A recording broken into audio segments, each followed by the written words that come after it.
Kusang loob na dumulog sa impila ng pulisya ang isang individual na dati umanong miyembro ng Platoon S4 ng sandatahang unit propaganda na nasa ilalim ng Josepino Corpus Command nitong ikapito ng Setyembre 2025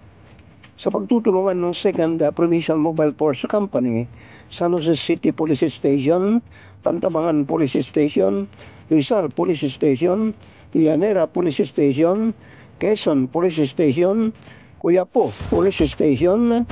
PIU NICA 3, 3-Authored Maneuver Company RMFB 3,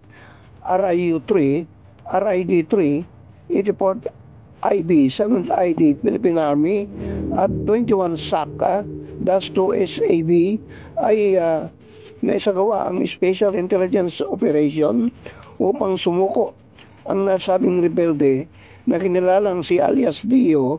na residente ng Barangay Villarica, Pantabangan, Nueva Ecija, kasama ang isang homemade shotgun at 2 buhay na bala.